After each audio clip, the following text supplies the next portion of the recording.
Terceira narrativa. Homo homunculus. Querens. Eu vos escutei com interesse, ó Lumen, sem estar, eu o confesso, inteiramente persuadido de que tudo quanto tivestes a bondade de me narrar seja realidade absoluta. Estou sob a impressão de um possível voo imaginativo. Em verdade, é muito difícil crer que se possam ver tão distintamente todas as coisas. Quando há nuvens, por exemplo, não podeis observar através delas o que se passa na superfície da Terra. O mesmo ocorre do interior das casas. Lumen, desenganai-vos, meu amigo. As ondulações do éter atravessam obstáculos que poderíeis supor intransponíveis. As nuvens são formas de moléculas, entre as quais um raio de luz pode muitas vezes passar. Que a luz não é o que ela parece ser. Raios invisíveis para os vossos olhos atravessam os corpos opacos, e certos aspectos da Terra poderiam, mesmo através das nuvens, levar sua fotografia ao longe no espaço. Tal irradiação é um movimento vibratório do éter. Pode ser vista por outro processo, que não o exercitar da retina e do nervo óptico. As vibrações do éter são perceptíveis por outros sentidos que não os vossos. Se for a derradeira objeção que tendes a fazer, confessemos, estar longe de irrespondível. Querens. Tendes particular maneira de resolver todas as dificuldades. Talvez seja isso um privilégio dos seres espirituais. Tive, sucessivamente, que admitir vosso transporte à capela com velocidade superior à da luz, que chegastes a um mundo, independentemente de reencarnar ali. Que vossa alma permanece liberta de qualquer invólucro corporal. Que vossa percepção ultraterrestre é bastante poderosa para distinguir, desde o alto, tudo quanto se passa aqui. Que podeis avançar ou recuar no espaço a vosso arbítrio. Enfim, que as próprias nuvens não constituem empecilho a que possais distinguir a superfície do nosso globo. Devemos convir que, em tudo isso, há bem grandes dificuldades para a compreensão. Lumen, quanto sois terrestre ainda, meu velho amigo, e quanto vos surpreenderíeis agora se vos demonstrasse a infantilidade dessas objeções. E bem assim, que quaisquer outras opostas nesse sentido seriam puros efeitos da vossa ignorância nativa. Que pensaríeis se vos dissesse não existir um entre os homens que tenha, ao menos, uma ideia do que se passa sobre a face da própria Terra e que nenhum compreende a natureza? Querens. Em nome das indiscutíveis verdades da ciência moderna, eu ousaria supor ser vossa intenção impor. Lumen, Deus seja louvado. Escutai, meu amigo. As maravilhosas descobertas da ciência contemporânea deveriam abrandar a esfera das vossas concepções, vindes de descobrir a análise espectral. Pelo exame de um modesto raio de luz lançado de longínqua estrela, constatais que elementos constituem essa estrela inacessível e lhe alimentam o fulgor. Aí está, meu jovem irmão espiritual, um acontecimento mais estupendo, por si só, do que todas as conquistas dos Alexandres, dos Césares, dos Napoleões, do que todas as descobertas dos Ptolomeus, dos Colombos, dos Gutenbergs, do que todas as Bíblias dos Moisés, dos Confúcio, dos Jesus. Pois que imensidades cavam abismos que vos separam de Sírio, Arquituros, Vega, Capela, de Castor e Pólux, e vós analisais as substâncias constitutivas desses sóis, parecendo que os pegais nas mãos e os submeteis ao cadinho do laboratório, e vos recusais a admitir que, por processos de vós desconhecidos, a visão da alma possa apreender por ela mesma o aspecto luminoso de um mundo distante e nele distinguir os mínimos detalhes. O telégrafo leva, em um instante inapreciável, vosso pensamento da Europa à América, através dos abismos do oceano. Dois interlocutores conversam em voz baixa, a milhares de quilômetros de distância, e não quereis admitir minhas comunicações somente porque não as compreendeis de todo, completamente? E compreendeis de que modo o despacho voa e se transmite? Não é verdade? Deixai, pois, de conservar dúvidas que nem mesmo têm o valor de ser científica. Querens. Minhas objeções, meu caro mestre, não possuem outro intento que obter novas luzes para minha inteligência. Estou longe de negar a realidade de tudo quanto me fizestes bondosamente conhecer. mas procuro adquirir uma ideia racional e exata. Lumen, ficai certo, meu amigo, de que nunca me formalizo de modo algum, e para elevar ao meu grau a esfera das vossas concepções, posso imediatamente abrir vosso olhar ante a insuficiência das vossas faculdades terrestres e sobre a pobreza fatal da ciência chamada positiva, convidando-vos a refletir em que as causas das vossas impressões são unicamente modalidades de movimento, e que, quanto orgulhosamente se denomina ciência, não passa de percepção orgânica muito limitada. A luz por intermédio da qual vossos olhos enxergam, o som veículo para que vossas orelhas ouçam, são diferentes modos de movimento que vos impressionam. Os odores, os paladares, etc., são emanações que vêm chocar em nosso nervo olfativo ou em nosso paladar. É ainda movimento vibratório que se transmite ao cérebro. Podeis apenas apreciar alguns desses movimentos através dos sentidos de que fostes dotados, principalmente pela vista e pelo ouvido. Vós outros acreditais ingenuamente ver e compreender a natureza. Não representa nada quanto alcançais. Recebeis alguns dos movimentos em atividade sobre o vosso átomo sublunar.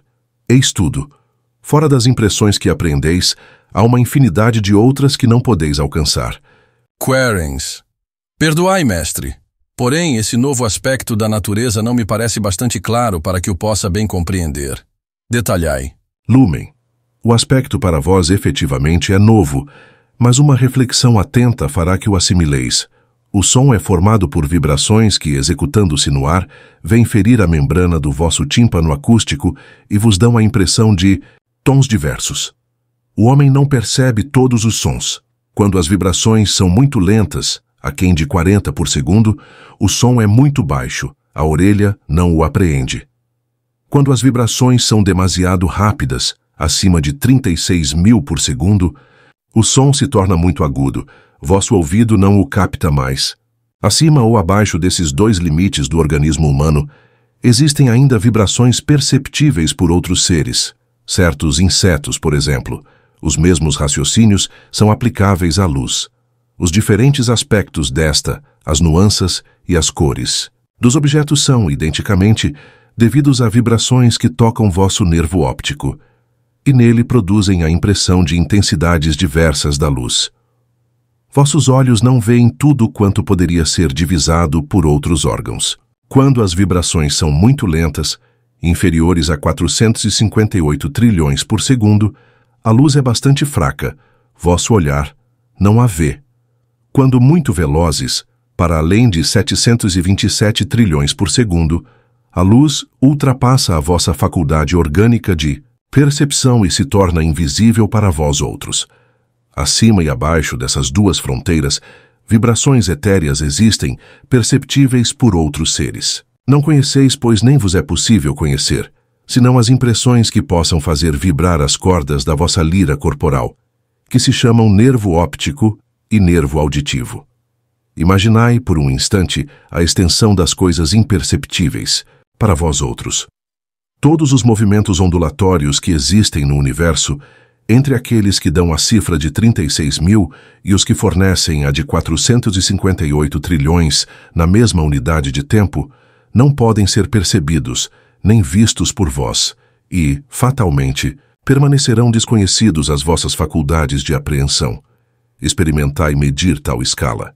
A ciência contemporânea começa a penetrar um pouco por esse mundo invisível, e sabeis que acabam de mensurar as vibrações inferiores a 458 trilhões, os raios caloríficos, invisíveis, infravermelhos, e as superiores a 727 trilhões, raios químicos também invisíveis, ultravioleta. Os métodos científicos, porém, têm capacidade apenas para estender um pouquinho a esfera da percepção direta, sem poder elastecê-la muito. O homem permanece isolado no meio do infinito. Mais ainda, inumeráveis outras vibrações existem na natureza, as quais, não estando em correspondência com a vossa organização e não podendo ser recebidas por vós, permanecem sempre de vós, ignoradas. Se tivesseis outras cordas em vossa lira, 10, 100 mil, a harmonia da natureza se traduziria mais completamente, fazendo que entrassem em vibração, cada uma na gama correspondente. Poderíeis atingir uma grande quantidade de fatos que se desdobram em vosso redor, sem que deles possais adivinhar a existência sequer, e, ao invés de duas notas dominantes, seria possível formar ideia do conjunto do concerto. Sois, porém, de lastimável pobreza, da qual não deveis duvidar, pois que é pobreza geral em tal grau que impossível se torna compará-la com a riqueza de certos seres superiores aos habitantes da terra. Os sentidos que possuís bastam para vos indicar a existência possível de outros, não somente mais poderosos, porém até de espécie completamente diversa. Pelo sentido do tato, por exemplo, conseguis identificar a sensação do calor, mas é fácil imaginar a existência de um sentido especial, análogo àquele pelo qual a luz vos dá o aspecto dos objetos exteriores, tornando o homem capaz de julgar da configuração, da substância, da estrutura interna e das outras qualidades de um objeto pela ação das ondas caloríficas deste emitidas. Idêntico raciocínio poderia ser formulado com relação à eletricidade. Podeis, de igual modo, idealizar a existência de um sentido que, sendo para os olhos o mesmo que o espectroscópio é para o telescópio, desse o conhecimento dos elementos químicos dos corpos. Assim, já sob o ponto de vista científico, tendes bases suficientes para imaginar modos de percepção totalmente diferentes dos característicos da humanidade terrestre. Tais sentidos existem em outros mundos e, bem assim, uma infinidade de maneiras de perceber a ação das forças da natureza. Querens. Confesso, ó mestre, singular e nova claridade se fez em meu entendimento, e as vossas explicações valeram para mim por uma interpretação genial da realidade.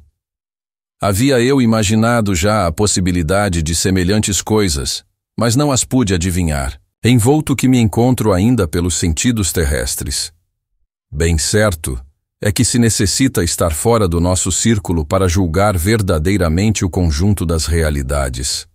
Assim, dotados que somos de alguns sentidos restritos, podemos conhecer apenas os fatos acessíveis à percepção desses sentidos. O resto permanece naturalmente ignorado. E será tal resto muito ao lado do que conhecemos? Lumen. Esse resto é imenso, e quanto sabeis é quase nada. Não somente vossos sentidos deixam de perceber os movimentos físicos que, a exemplo da eletricidade solar e terrestre, cujos eflúvios se cruzam na atmosfera, o magnetismo dos minerais, das plantas e dos seres, as afinidades dos organismos, etc., se tornam invisíveis para vós, mas ainda percebem menos os movimentos do mundo moral, as simpatias e antipatias, os pressentimentos, as atrações espirituais, etc. Eu vos digo em verdade, quanto sabeis, e tudo o que pudesseis conhecer por intermédio dos sentidos terreais, é nada em face do que existe. Esta verdade é tão profunda que se poderia fazer coexistirem, na terra, seres substancialmente diferentes de vós, desprovidos de olhos e orelhas, e de qualquer dos vossos sentidos, mas dotados de outros, capazes de perceber o que não percebeis, vivendo no mesmo mundo convosco, capazes de conhecer o que não podeis conhecer e ainda, formando da natureza uma ideia completamente estranha a que formais. Querens. Isso agora excede de todo a minha mentalidade. Lumen. E melhor ainda, ó meu terrestre amigo, posso acrescentar com toda sinceridade que as percepções por vós recebidas, que constituem a base da vossa ciência, não são, mesmo, percepções da realidade. Não. Luzes, claridades, cores, aspectos, tons, ruídos, harmonias, sons diversos, perfumes, sabores, qualidades aparentes dos corpos, etc., não são outra coisa além de formas. Essas modalidades entram em vosso pensamento pelos portais dos olhos e das orelhas, do olfato e do paladar, e vos apresentam aparências, mas não a essência mesma das coisas. A realidade escapa inteiramente ao vosso espírito, e estáis em absoluto incapazes de compreender o universo. A matéria, ela própria, não é o que julgais. Ela não tem absolutamente nada de sólida. Vosso corpo mesmo, um pedaço de ferro e de granito, não tem mais solidez do que o ar que respirais. Tudo isso é composto de átomos, que não se tocam sequer e se acham em perpétuo movimento. A Terra, átomo do céu, corre no espaço com a velocidade de 106.000 km por hora, ou de 8 vezes o seu diâmetro, mas, relativamente às suas dimensões, cada um dos átomos que constituem vosso próprio corpo e circulam em vosso sangue corre com velocidade ainda maior. Se vossos olhos fossem bastante capazes de bem observar essa pedra, eles não a veriam mais, porque a atravessariam. Reconheço, porém, na perturbação íntima do vosso encéfalo, concentrado em circunvoluções fechadas, e nas agitações fluídicas que atravessam vossos lóbulos cerebrais, que não compreendeis absolutamente nada das minhas revelações.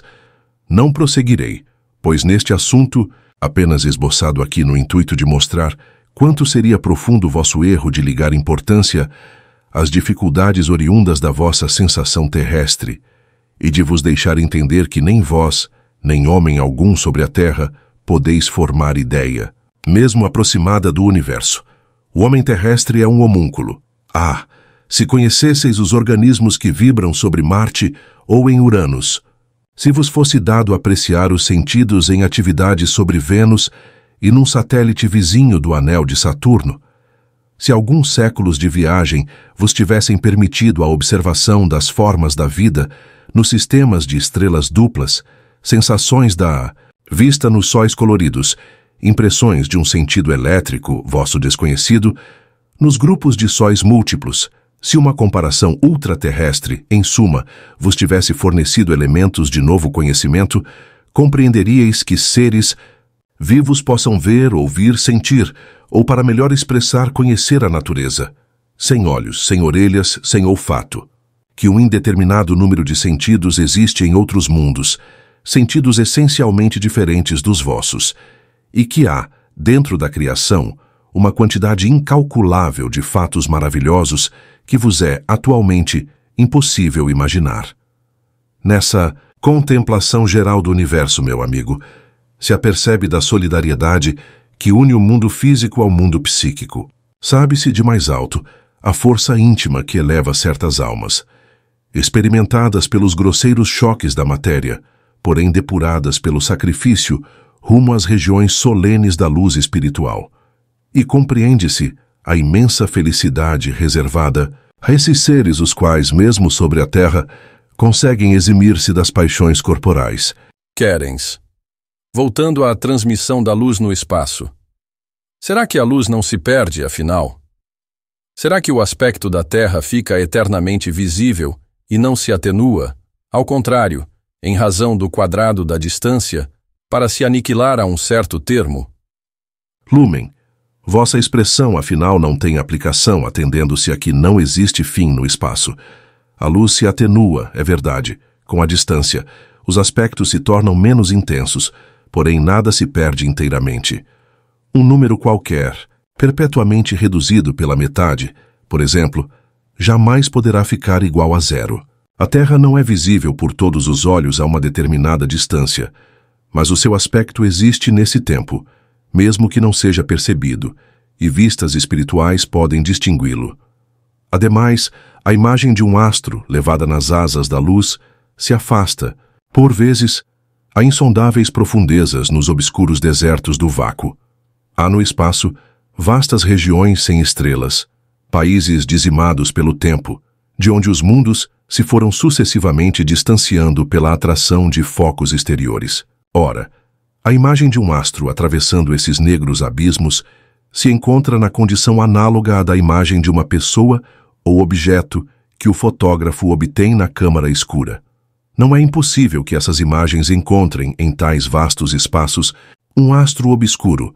A mecânica celeste constatou a existência de muitos, de condição particular, cuja superfície, formada de iodo, quiçá, a acreditar-se na análise espectral, seria sensibilizada e capaz de fixar sobre ela mesma a imagem do mundo longínquo. Assim viriam gravar-se os acontecimentos terrestres sobre um globo obscuro.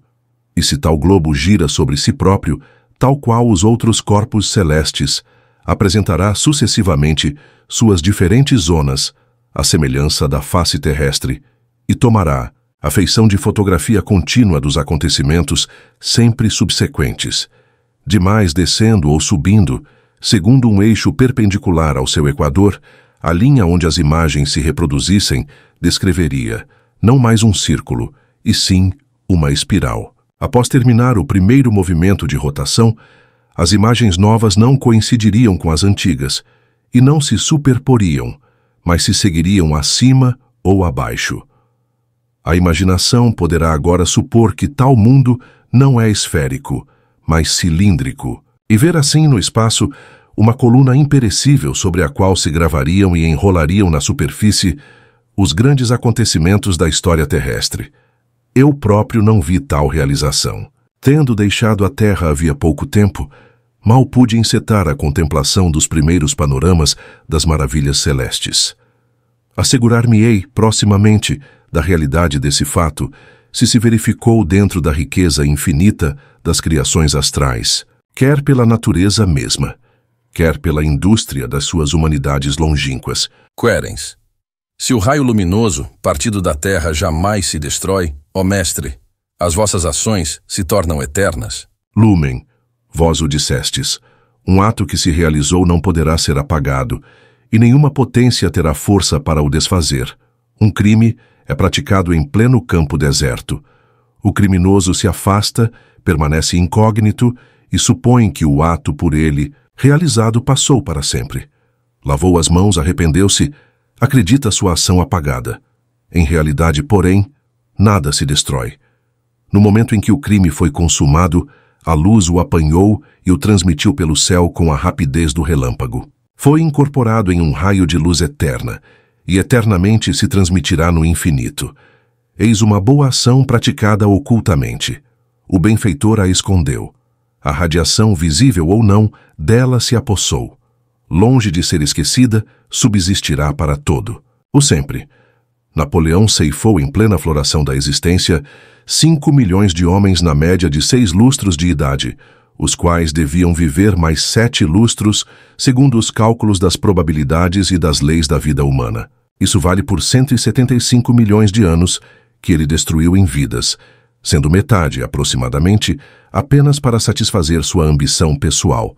Ele merecia, em expiação, ser conduzido no raio de luz que partiu das planícies de Waterloo em 18 de junho de 1815, distanciar-se no espaço com a mesma velocidade da mesma luz e ter constantemente ante os olhos o momento crítico em que viu esboroar-se para sempre a fogueira da sua vaidade.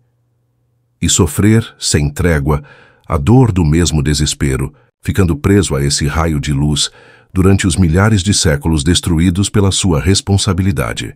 Realmente, sem padecer tal vertiginosa viagem, ele tem constantemente ante a visão esse indelével pesadelo. E se vos fosse dado entrever o que se passa na ordem moral, tão nitidamente quanto observais o que ocorre na ordem física, reconheceríeis vibrações e transmissões de uma outra natureza, que fixam nos arcanos do mundo espiritual as ações e até os mais secretos pensamentos. Querens. Vossas revelações são espantosas, ó Lumen. Deste modo, são nossos destinos intimamente ligados à construção do próprio universo. Eu pensei, algumas vezes, no problema especulativo de uma comunicação qualquer entre os mundos, com o auxílio da luz. Muitos físicos têm idealizado a possibilidade de se estabelecer um dia comunicações entre a Terra e a Lua, e mesmo entre os planetas, por meio de sinais luminosos. Mas, se pudesse fazer sinais da Terra a uma estrela, e se a luz respectiva empregasse, por exemplo, um século de percurso, o sinal da Terra não chegaria ao seu destino antes desse tempo, e a resposta não nos viria antes de igual intervalo. Decorreriam 2 séculos entre a pergunta e a resposta. O observador terrestre teria morrido de há muito quando chegasse ao observador a sua mensagem sideral, e a este teria, sem dúvida, acontecido o mesmo quando a sua resposta fosse lá recebida. Lumen. Isso seria, com efeito, uma conversação entre vivos e mortos. Querens. Perdoareis, mestre, uma derradeira questão, um tanto indiscreta. Uma última, pois vejo Vênus empalidecer e sei que vossa voz vai cessar de se fazer ouvir. Se as ações são de gênero a se tornar visíveis das regiões etéreas, Poderemos ver, após nossa morte, não somente nossas próprias ações, mas ainda as dos nossos semelhantes, aquelas que nos interessem, bem entendido. Por exemplo, um par de almas gêmeas e sempre unidas gostará de rever, durante séculos, as doces horas que passaram juntas na Terra. Distanciar-se-á no espaço com a velocidade igual à da luz, a fim de manter, ante o olhar, a mesma hora ditosa. Por outras palavras, um esposo seguirá com interesse a vida completa de sua companheira e, no caso de surgir algum particular detalhe inesperado, ele poderá examiná-lo com detença, e bem assim quantos lhe pareçam interessantes à sua sensibilidade. Poderá mesmo, se a companheira desencarnada residir em alguma região vizinha, atraí-la para observarem em comum tais fatos retrospectivos. Nenhuma negativa poderia prevalecer ante esse flagrante testemunho. Quem sabe se os espíritos se proporcionam, assim, o espetáculo de alguns fatos íntimos. Lumen. No céu, ó meu terrestre amigo, pouco se apreciam essas lembranças de ordem material, e muito me admiro de que estejais a isso preso ainda. O característico que vos deve particularmente impressionar, no conjunto dos fatos que constituem as nossas duas palestras, é que, em virtude das leis da luz, podemos rever os acontecimentos depois de ocorridos, e até mesmo quando, depois de consumados, se hajam dissipado em realidade. Querens. Acreditai, mestre, que essa verdade jamais se apagará da minha memória. Foi precisamente esse ponto que me maravilhou. Esquecei a minha digressão anterior. Para vos falar a verdade, o que ultrapassa de muito a minha imaginação, desde a vossa primeira palestra, foi o pensar que a duração da viagem do espírito pode ser não somente nula, negativa, mas ainda retrógrada, tempo retrógrado. Duas palavras que, de certo, estranham o encontrar-se juntas. Ousa-se acreditar. Partis hoje para uma estrela, e chegais ontem. Que disse eu? Ontem? Chegareis a 26.300 dias, e ireis mais e mais longe, e lá chegareis a 1 século. Seria necessário reformar a gramática. Lumen. É incontestável. Falando em estilo terrestre, não há erro em exprimir-se assim, pois que a Terra está em 1793, etc., para o mundo onde chegamos. Aliás, tendes, sobre o vosso globo mesmo, certos paradoxos aparentes que, de longe, dão uma ideia disso. Por exemplo, o do recado telegráfico, que, enviado de Paris ao meio-dia, chega a Nova York às 6h55 da manhã. Mas não são as aplicações particulares ou os aspectos curiosos que convém guardeis em vosso espírito, e sim a revelação de que eles são a forma da metafísica, da qual se tornam a expressão sensível. Sabeis que o tempo não é uma realidade absoluta, mas somente uma transitória medida, causada pelos movimentos da Terra no sistema solar. Considerado pelo olhar da alma, e não pelos olhos do corpo, esse quadro, não fictício, mas real, da vida humana tal qual foi, sem dissimulação possível, atinge, por um lado, o domínio da teologia, nesse em que se explica fisicamente um mistério ainda inexplicado, o do julgamento particular e feito por nós mesmos, de cada um após a morte. Sob o ponto de vista do conjunto, o presente de um mundo não é uma realidade momentânea, que desaparece logo em seguida à sua aparição, um aspecto sem consistência, um alçapão no qual o futuro, atingido de catarata, tomba perpetuamente no passado, um plano matemático no espaço. É bem ao contrário, uma realidade efetiva, que se distancia deste mundo com a rapidez da luz e, embrenhando-se gradualmente no infinito, se converte assim num presente eterno. A realidade metafísica desse vasto problema é tal que pode ser concebido no grau da onipresença do universo em toda a sua duração.